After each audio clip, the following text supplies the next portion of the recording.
Yo, what's good? It's your man B-boy Fidget, and I'm on the J All Day podcast. Okay, mic check, mic check. You in there? Yeah. What's cracking? What's popping? It's your host from the West Coast, Jenna, aka J All Day. I got a guest with me. Introduce yourself. Young Fizz, the comeback kid, aka B-boy Fidget. There we go. So how do you want to be like? What's your name that you go by with people? Everyone calls me Fidget. B-boy Fidget is like, it's almost like if you're a B-boy, if you put that in the beginning of your name, it's like Mr. Okay. Right? So it's formal Yeah. for people to say B-boy Fidget, but if you know me, it's a lot easier just to say Fidget. Okay. Yeah. So you would be Fidget more so than B-boy. Yes. I was gonna say, how the hell does that work when there's like tons of B-boys in Yeah. one section? Like B-boy, Yeah. everyone turns around. We're gonna start it off first with a new snack alert. I don't know how you feel about Starbursts, but Starbursts are kind of my thing. Mm-hmm. And they are coming out with Starburst Swirlers. They're like chewy sticks, almost like licorice. Sounds good, right? They come in 2 flavors in one. They're out right now in Walmart. The 2 flavors are cherry and lemon, spiraled, and then strawberry and orange. My only thing is, why can't you just give me a strawberry and cherry spiral? Who the fuck wants the orange and the lemon? Like, can we just get straight to the point? I know there's some people out there that are like, yo, I like the lemon. I got a homie named Ridge. He likes all the things that people don't like. I'm like, bro, you just want to be different, right? But I don't want my strawberry with orange. I want my fucking strawberry with cherry. Like, that's what we all yearn to get, is the pink strawberries and the red strawberries. I mean, Starburst. That's what I meant. No, I You know what I'm saying? I was never big on the pink Starburst. Really? Yeah, that was Why? never. I don't know. I guess. Just not the flavor? I mean, I could eat them, but it was never my favorite. What's your favorite? The lemon. Ain't that about a bitch? Yeah, me and your friend, we get along. Yeah, apparently. So that's what you would choose, is just lemon candy over all the other candies? I like I'm big on Sour Patch Kids. I like sweet and sour stuff. So like if we're talking about Starburst, it had to be the lemon.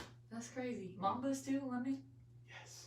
Damn. That's orange too. I like the orange Mambas. That's cool though, because then that's the ones I give away. Like when people are like, can I have one? I'm like, sure, have an orange one. I love one. So those are the new snack alerts. You can get them, like I said, at Walmart right now. If you do try them, tag me in them. Let me know how they are. I don't live close to a Walmart, so I won't be getting over there too soon. But if I do, I'll let you know. All right, so let's get to you. Kind of introduce yourself. What do you do? Who you are? Where you from? Okay, so once again, my name is B-boy Fidget for short, and I'm originally from Seattle. I went to Garfield High School. Okay. That's rare. Yeah. I went to Garfield. Went to Seattle Central for a quick second, but soon after high school, I moved to Atlanta, and just really went hard with my music over there. I still have a recording studio there. Done a lot of work behind the scenes for people as a writer and producer, and then moved back to Seattle about 3 years ago, and just really been going hard, almost as a new artist. Just because if you leave anywhere for 10 years and come back, have to reinvent yourself. Yeah, exactly. So it's good to be home. But yeah, that's pretty much what it is. I'm just out here promoting myself. I have a new project out called No Compromise, which is out now, and consistently dropping new music and just trying to reattach myself to the scene I grew up in. Yeah. So you're B-boy, obviously. Yes. Okay. Yeah. And that means you're a dancer. So I guess I left that part out. Huh? I did a little stumping, and I want to know first, what came first? The dancing, the b-boying, then the artist, the b-boy, the dance. Like what was the way you just maneuvered through life and artistry? So I've always been an artistic person, but growing up I was always trying to be Michael Jackson, and I guess dancing came first as far as I knew it was a way to express myself, right? So and to put myself on a platform, and so I guess that's what it amounted to. So I started doing that. My brothers, by the time I got into breakdancing, it wasn't even like really cool, right? Right. So like my brothers were doing it in the 80s when it was cool. Yeah. So when I got into it, they taught me their hand-me-down moves. Yeah. You know what I'm saying? And I just kind of went off on my mission, and Seattle actually really eclectic, real artistic area. Once I started doing it, I found more people that started doing it. Yeah. Shout out to the Massive Monkeys. Shout out to Massive Monkeys. They schooled me heavy. they created a program at Jefferson Community Center off Beacon Hill. So like once a week, citywide practice, all the crews could come through and we could learn from each other. Yeah. So I used to do that. Do they still do something like that? Well, see, now they have their own classes, they right? have their own dance studio in Chinatown. Shout out to the Beacon. Yeah. But it's called the Beacon because it originated from Jefferson Community Center at Beacon Hill, which is where they first started teaching everybody. That's a great fun fact. Yeah. That's Yeah, if your kids are interested in b-boying or you want to put them in dancing or something like that, those are the people you reach out to, Massive Monkeys. Yeah. Like they're gonna help with the youth, and it's always family friendly functions. Like it's just a dope situation to be in. Yeah, definitely. The Beacon is in Chinatown. They're always accepting new members. So yeah, so that's how I got into the game. You know, big influence with Massive Monkeys, and I started my own crew called Fraggle Rock Crew. Okay. And you know, Fraggle Rock, it was an old TV show. Jim Henson, the Muppets, he owned it, and all these little guys did where they were underground and they worked and they danced and they played, and that's kind of like my crew. Yeah. So we adapted that name, and later for copyright reasons we changed it to F Rock to make it more friendly. So if you ever hear me, that's a clothing line now, right? It is. So it was a way of us dodging the copyright infringement and also branding ourselves more as a company that people want to get behind. Because as a dancer, we're big in the dance community. You don't really want to rep someone else's crew. If you have your own crew, that's what you're gonna wear. I mean, this is not a very good example, but it's like a gang. You know what I'm saying? Like you represent what crew you're about, and you rock with them literally. Right. And then you know, you can't be like, oh, you know, you're part of Rat Pack crew, but then you're wearing F-Rock shit. That's like, nah, bro, you don't do that shit. So we rebranded ourselves, so we made it comfortable for all dancers to get down with it, as opposed to just making it Fraggle Rock Crew thing. F-Rock is for everybody. That's dope. That's dope. Let's go back real quick to just your name of b-boying, right? I feel like my head's all weird today. It is National Blunt Day today, so I can't say that I did or did not participate, but I may have. I may have brought some. Oh, look at that. So let's go back to making your own name. I was kind of under the impression, because I got a lot of homies that are also b-boys. I think you know Proflo. Yeah. I think I don't know if you know my homie Roll On, but Rock Easy. Yeah. Rat Pack Crew, all that shit. That is a real group back in San Francisco. Yeah. Now, I was under the impression that these names came from hand-me-downs. So above you was, you know, older people that was in the Rat Pack Crew. So how did you make up your own name? Do people do that? Yeah, well, so here's the thing. When it comes to your name as an individual person, it, historically speaking, it and traditionally, it is good to get it from somebody else. Right? Somebody anoints you to be whatever you're going to be, right? But for me, since I've always been doing this, it was my family. I was banging on pots and pans trying to get people's attention in the house, and they would be like, "Stop fidgeting, you fidget too much." Okay. You know, so that's how I got the name Fidget. That's dope. But for the crew, I think first off, whoever starts the crew should be able to name it. Right. But it can be a collective effort when it comes to what the crew name is. But when it does come to your own personal name, your AKA, I think it always holds more clout when it comes from somebody, you know, bigger than you. Yeah, you know, naming you. He's actually got a jacket on right now that says F-Rock, so nice jacket. Hey. If you want to see his products, here it is. Oh, another one. Oh, wow. Look at that. How did that happen? Coinky dink. You also, did you background dance? Yeah. You can catch me in a couple of videos. Like which ones? I gotta know. So fun fact. So this is probably the most, I guess, current thing for background dancing. 2 Chainz Watch Out video. Okay. His head is on my body. Oh, for real? Yeah. So when you see the b-boy, there's only one b-boy in there. It's me. And that's tight. And you'll see me with the little the Beats by Dre pill, the boombox. You'll see me out there with the cardboard. You would never know it's me because you can't see me. Right, but just your body. It's my body. That's dope. Fun facts. Did you get to meet 2 Chainz? I've met him before, but not there. He wasn't even there. So that's how it usually works. I mean, a lot of the time. That's why I asked, because I'm like, some artists, they make it, you know, like their mission to meet people that are going to be in their videos, especially ones that their heads on. Yeah. Other ones it's just not something that they care about. So I always like to know what kind of, because 2 Chainz is actually a really nice dude. No, yeah, he is. He's like hella funny too. Yeah. But I just kind of wanted to see if he was like, yo, thanks for letting me be on your body. You know what I'm saying? Something weird shit like that. Nope. What other ones have you been in? It's an old Black Eyed Peas music video with Sergio Mendes. It's called Mas de Nada. Okay. And so yeah, as far as videos, that's pretty much it. And I knew the Black Eyed Peas also because I used to go to B-boy Summit in California, and they were one of the only groups. This is before they were famous. Yeah. They would be there just performing for the B-boys. Yeah. Because they were one of the only groups that I could think of that rapped and danced. Yeah. You know, before myself. Right. They also had a B-boy kind of vibe to their music too, exactly. where you could get down. Exactly. And even to this day, all their stuff is real, you know, dance friendly. Yeah. You know? Yeah. So yeah, so shout out to the Black Eyed Peas. That's really dope. Have you ever gone on tour with anybody or? No, not really. Well, I've done like spot dates and stuff like that. What are those? I remember doing Summer Jam a long time ago. Oh, really? Yeah, it was a long time ago though. But cause I mean, let me see, like it was like Busta Rhymes and Usher and. Well, you know, Summer Jams, I don't think a lot of people know that Summer Jam's here.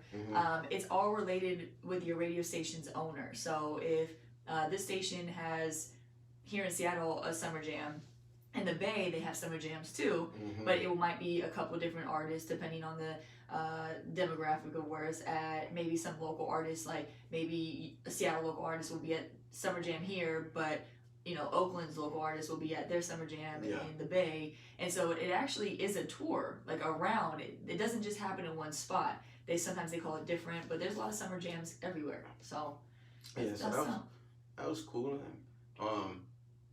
Yeah, just been working, man, whether it's been dancing or music, you know, something artistic. That's my thing, is as long as I'm making money off of you know, my talents and what I want to do, then I'm content. What is the goal? I mean, that's a part of it. I think when you have a lot of things you want to do, you have to be realistic with what you can accomplish at one time. So there's been times in my life where I was just producing music and I wasn't dancing, or I was just dancing and I wasn't doing music. And so now I'm at a point where I've had enough time to do all those things, and now the goal is to bring it all together, to put together a great show, to be a great artist. So you're going to hear a lot more music. There's going to be a lot more touring, because I think my live show is one of the best aspects of me as an artist. And it's one that more artists should hone, because like 90% of all artists like make their money on the road, which is why this is crazy right now. You know what I'm saying? Only 10% of artists can really sustain themselves off of radio spin. So I look forward to just like honing my artistry and reaching more people. Yeah, that's dope. Where does your heart lie? With what more so over the other?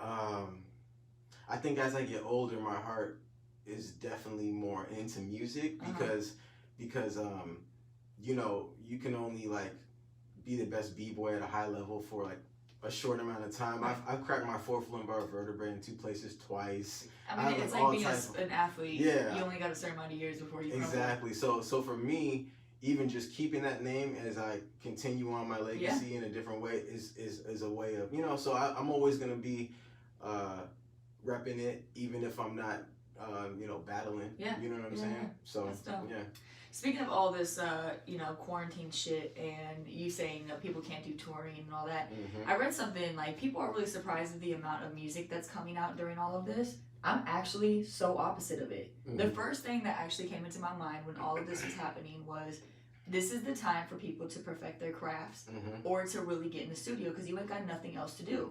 And you have nobody distracting you, nothing distracting you. And I feel like this is a good time for artists, like the stress levels has to be down a little bit for them. For them to finally be able to sit at home, do something that they usually don't have time to do, you know, and have to be there. Instead of people calling out and be like, why aren't you doing anything? Why aren't you going on tours? Why aren't you making music? You can't go anywhere. So no one's asking those questions. I feel like people are looking at it so negatively when I'm looking at it from a whole different point of view. I'm like, yo, they're probably loving their fucking lives being like alone for a second. You know what I'm saying? Not maybe everybody, but this is a time where it's like, if I was an artist and I had a studio in my crib, why not? Why not? Right? Why not? Yeah, I definitely agree. I think well, just historically speaking, like okay, let's say the Great Depression or whatever, right? Like so much art came out, like Harlem Renaissance. Like whenever people are like ain't got no money, cooped up, you know, it's like you know whole new art forms are created. Hell like yeah. you know, it's not just songs. You know, like people start really thinking outside the box. New businesses are created. Yeah. It's like how are we going to make money now? Yep. You know what I'm saying? So it forces people to figure out something, and the ones that don't figure out anything, they're just a weak link. And that's just really what life is all about. That's really what it's about. So I feel like a lot of situations, it kind of gets under my skin when I hear people talking about, I'm so bored, I want to get out the house, I can't stand this anymore. Like, bro, you should be happy you have a fucking house to sit in. Right. You should be happy that we have internet, that we have Instagram, that we have all these games we can download, that we have things that you can learn. I'm learning, like, I'm reading different shit right now because just taking up time, a couple hours of my day, trying to be productive. My boyfriend, he's getting his personal trainer certificate. Like, there's shit that you can do and make money, like, after all this. Like, yes, it's scary. I think the scariest part is just we're in a situation where if we were to get hurt right now, we're fucked. Yeah. We have no hospital beds to be in because of this whole situation. I just think that, you know, people just, they don't know how to see a blessing in something that's so dark sometimes. And like this to me is one of those things. Like animals are coming out, like people are forced to spend time with each other. You know what I'm saying? The skies are clear. Like we've had not the most beautiful weather in the past week here in Seattle. It's definitely like unifying people. It's crazy. Yeah, even though there's social distancing, like through social media, we're still like super unified. Because the thing is like we're all going through the same thing at once. That's what I'm saying. And everybody's affected. And whenever something like that happens, it has the ability to be like a great game changer. Like you could look at it, the glass could be half empty or half full, right? Yeah. So, I just think that, you know, people, like you're saying, this is unifying people in a sense because we are all we got. Like, we create madness and we destroy it together. And once people figure that shit out, then it's like, wow, this makes much more sense. You know what I'm saying? But, like, it was only a matter of time till something happens. Like, that's just the way the world works. So, what have you been doing? For the whole, speaking of boredom and all that, have you been staying busy? Are you working? Yeah, so I'm just an entrepreneur that works mostly from my house. I do like eBay, Amazon. I have F-Rock Clothing, like the print shop. Me and my business partner, we do it out of our basement. So a lot of my operations day to day are at the house anyways. Nice. So I've been able to stay busy. Much has changed. Yeah, but the thing is that if you make money, is that Trina? Stop. She's sniffing at the door again. Something like, snake. He's like, his face. He like looked behind him like, should I look behind me right now? What the fuck is that? It's just a fucking creepy ass nosy ass dog. No, your dog's cool though. Thanks. Trina. if you make money online, the thing that you're probably realizing though is that like you need to start selling masks and like other products because people aren't buying. People are buying what they need. Yeah. You know, like, so everyone's affected. Yeah, it's the end of the world. I just think it's crazy, like, with businesses, you know, it's been a couple weeks, maybe at this point, and, like, places already are shutting down because they can't pay their rent. Yeah. Like, that to me is, like, gotta be the worst fucking feeling ever. So, you know, I've said it before, but support your local business. It's just hard with, they're telling you so many different things. Stay in the house. Don't get next to people, but then you want people to cook your food. Yeah. Doesn't make any sense to me. You know what I'm saying? So I just, you know, I hope that we just get through this and things don't get crazier. Because my homie in Vegas was telling me that a lot of people are going to buy guns. And that freaks me out because those are the people that don't need to buy guns, but the ones buying guns because they think it's the end of the world. But I feel like that's next. Like, if we don't start getting our economy back up and shit, it's only a matter of time until people start doing some weird shit. Yeah, that's why I don't know if it's like solidified yet, but there's rumors in the streets that everyone's gonna get cut a check for this situation. No, it is. It actually is. Well, if people that make under $75,000. Yeah. So they're gonna get a $1,200 check. Okay. Already direct deposited inside your shit. And then it's like $500 per person. Per kid. Yeah, that's in your household. So okay, I knew something. But so that's actually, I think it's like almost signed. All right. But anybody that makes $75,000 or more is not a part of that. That's cool. I mean, I've been super poor, so for me, $1,200 can last a long time for someone like myself. We'll see how fast it gets here, though. And that's the other thing. But taxpayers, they're saying if you're a taxpayer, you get the $1,200 if you are under 75K. I just think that for a lot of people, that's not enough. No, it's like not. That's enough if it's you're like in a pat the on South. the back. Yeah, that's like, oh, here, pay your rent if that actually covers it. I hope everything's okay. Yeah. But they're doing it for so many people. It's like, yeah. I don't know. Sounds better than nothing. That's what I'm saying. What do you expect, I guess? Mm-hmm. But that's also, I feel like, hush money. You know what I'm saying? It's just to get people to kind of shut the fuck up. But yeah, I don't know. I don't know what's going to happen. I think it's really fucking weird. I'm just saying as positive as possible. My really biggest concern is, like, I'm really considering getting a treadmill inside my house. You can still go outside and run. I hate exercising outside, though. Okay, well then. Like, that's something about me that I fucking hate. Mm-hmm. Because it's always, like, misty and shit out there. And I hate it. It feels like someone's spitting in your face the whole time that you're running. I'd rather just be pouring, you know what I'm saying? That's, like, the most annoying shit. It's like a Seattle mist that's, like, constant. Like, slapping you in your face and shit. So, speaking of mist, you got a single dropping today, which Thirst for Success Friday. I know this is playing on a Monday. I always work a couple days in advance, but Thirst for Success is his newest song out.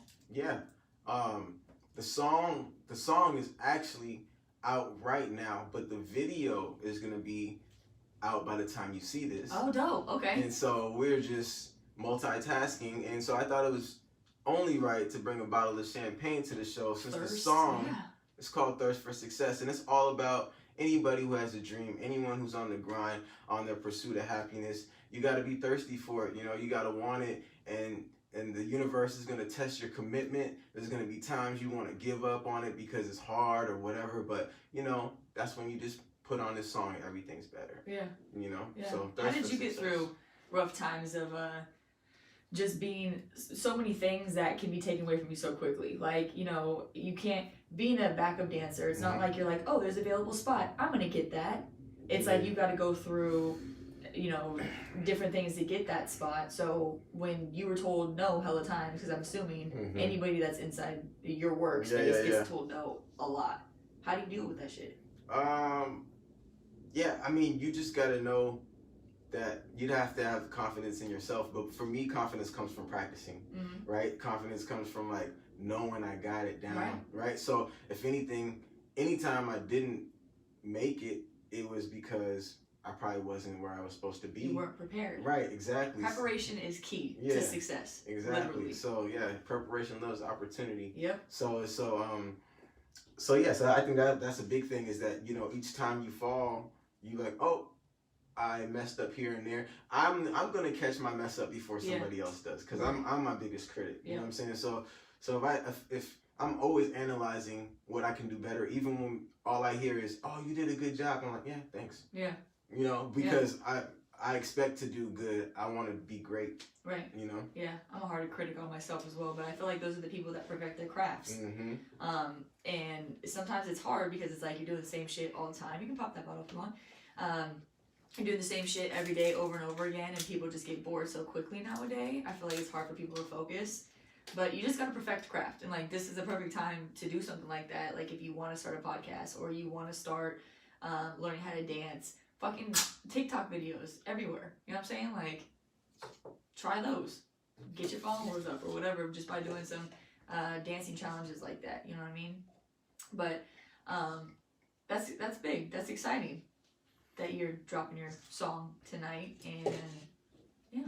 And one thing I do want to say is, I think everything you go through makes you who you are. Hell yeah. When I was talking about I injured my back, that's what made me start really rapping, because I couldn't dance for a whole year. Oh, so then I was at the house, just like work quarantine. Yeah. I was at the house. I was on crutches. I had to do physical therapy. Right. And I was already doing music, but I wasn't putting enough energy into it to make anything happen. It was just like a hobby, and that's when it turned into something else. So let this time be some time that we could use to turn into something else.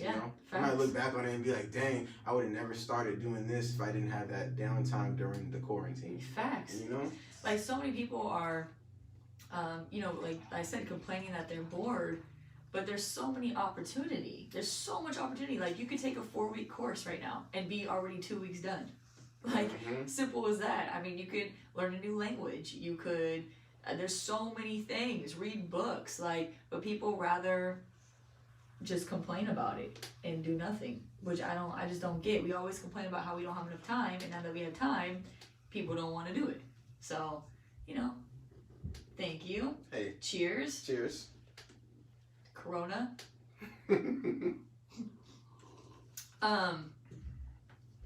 Okay, so what else do you have planned out after this? Are you gonna do any shows? Do you not really know because of this whole Corona thing? I had 4 shows canceled. Damn. And one I was really excited for was Mobb Deep, Havoc from Mobb Deep, rest in peace, Prodigy. Yeah. They were doing their 25th anniversary of the that. Infamous Yeah. at Nectar Lounge. And I was gonna be opening up for that. I was real excited, and of course he stopped his whole tour. But what Nectar Lounge is doing is they're starting a virtual line of concerts. Dope. And so I'm working it out with them right now to do that, as well as looking into other venues and places where we can just, you know, whether it's people paying a small admission or donation, or us just doing it for free to give back to people, because people need us right now. You know, artists, whatever it is that you do. It's time for everyone to just step up and do whatever it is you do best for the world. You know what I'm saying? And possibly for free. I like to see when people have stuff to give away and they actually do it. Yeah. Like Bruno Mars, I read that he gave like $2 million to MGM employees because they were all being laid off in Vegas, and they lost their jobs. So it's like, they have how many employees? So that's dope. I don't know how much money per employee is getting, but Bruno Mars, it's nothing to him. I mean, and he did it. I love when I see people that are celebrities that are like, you know what, here's $800,000. This is my time to help you. That's how people should think. Yeah. I got it. Let me share. Yeah. You know what I'm saying? And it just makes me like them a whole bunch more. Yeah. And I think Bruno Mars is just a stand-up dude anyway, so that was dope for me to see. Yeah, I had no idea about that. I did hear about a petition that got signed and sent to office, and it's for like Anderson .Paak signed it. A whole bunch of different artists in the industry signed it, and they're asking for a bailout for the entertainment industry, because not only for the artists, but you know, there's like lighting, you know, video people, there's so much production. Sound, right? Like there's people that just make their living. The bus drivers, everyone's like, it's a production, and so it's a domino effect, right? Too. And so many people are depending on that artist to go on tour. And so it's not so much the artist that is like, hey, I need the money, but it's like, how am I going to feed my team of, you know, because without the music, everything stops. And so yeah, that's something to think about too, is that there's going to be a lot more bailing out that needs to happen, and it might not all come from the government, so we got to step up. Right. And I hope that people see the bigger picture, like the bigger picture as in, hey, I might be Beyonce, but without me being able to do Beyonce shit, my manager has no job, which her kids or his kids, or if they have any, or their family members, they don't have money, and then it trickles down. You know, everyone's gonna eventually lose their job unless it's like grocery store. Do you notice how like all the grocery stores are hiring right now, and nurses? Yeah. This is the time. Like, if you're in nursing school, go get a fucking job. Like, this is the time to go. Stock, everything is down. Like, this is the time to really figure out like how to fucking make money. Like, they're doing Instacart, right? You know, the Instacart grocery shoppers. Oh no. So Instacart is like an app where you can grocery list shop from your phone. Someone else grocery shops for you and drops it off on your doorstep. Now I'm like, yo, that sounds kind of like a good idea. Like, fucking me and my boyfriend can go to the grocery store and do it together. Like, I got a mask, you know what I'm saying? I'm really careful about what I touch, who I'm around. Make some extra money. Yeah. Why not?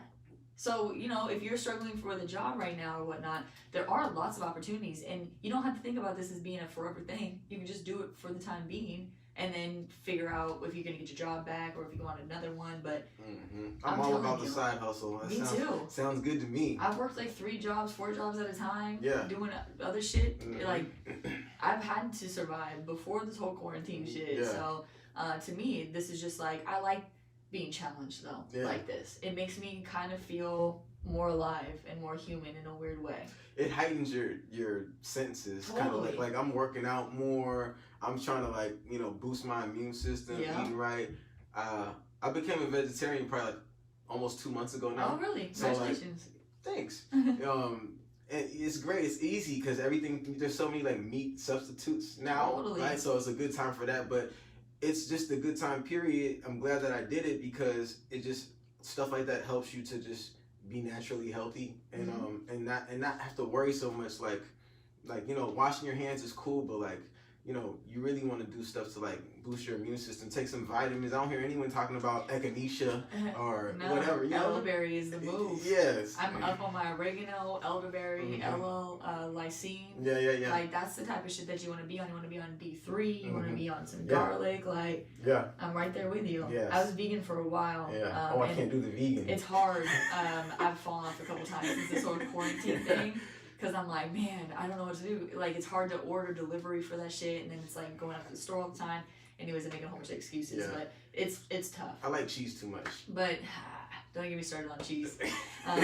But I do know that it's just a challenge for yourself. Like, even if you don't plan to be vegan or vegetarian forever, just trying it out, like, is a great opportunity to look at something from a different point of view. And I guess that's what I was trying to get at with people, is like, you don't have to stay this forever. Being in someone else's shoes for a day will help you be a better person in your own shoes. Because you can see things different. That's all it is. Yep. So the I'm not like heavy into meditation. It's something that I want to be more into. Me too, yeah. But the yogis, they call it being the watcher, when you're able to see a situation from the outside looking in, even when you're in it. You know what I'm saying? So like you're up there looking at everything. Yeah. And sometimes what you're talking about, you can be in that situation, like walking someone else's shoes kind of, and it helps you to have better perspective for yourself. Like for everything as well. Right. Yeah. Exactly. Because you're not looking at how you would look for it. Because let's all face it, we all carry a little bit of ignorance in ourselves if we do not open up to see from other people's point of view. And that's what the empath is. You know what I'm saying? And so for me, I'm almost an empath to fault. Like that shit will affect me worse than the person sitting next to me in a sense.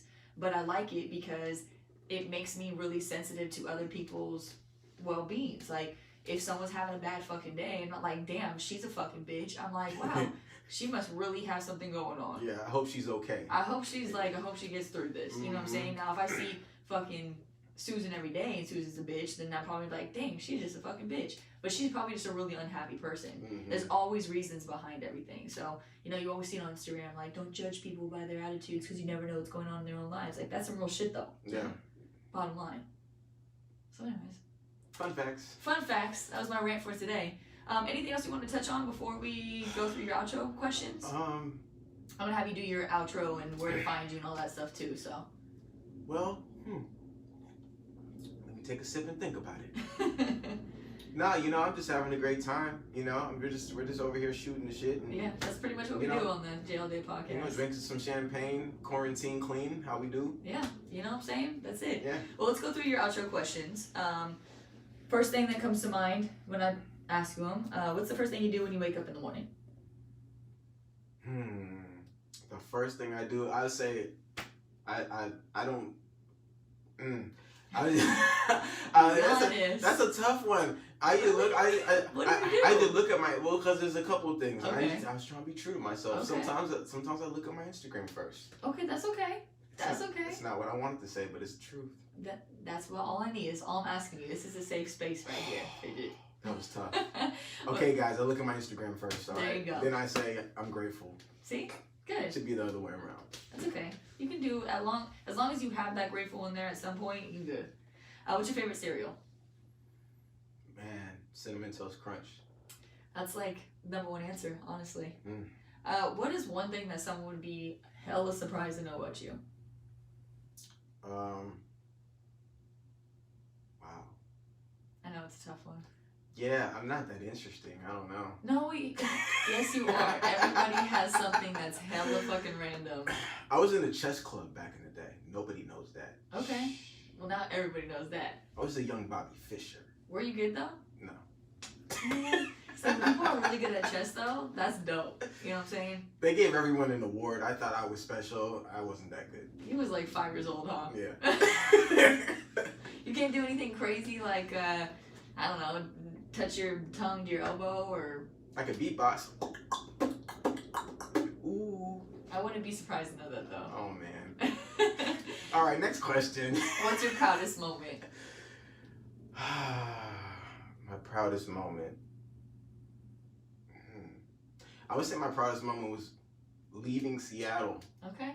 And I love Spread your Seattle, wings. but you know, you gotta sometimes leave and come back and You leave do. so you appreciate things. Totally. So for me, being there my whole life, you know, just packing up everything I knew, and just saying, hey, I'm gonna make some new connections. I'm gonna make it happen in Atlanta.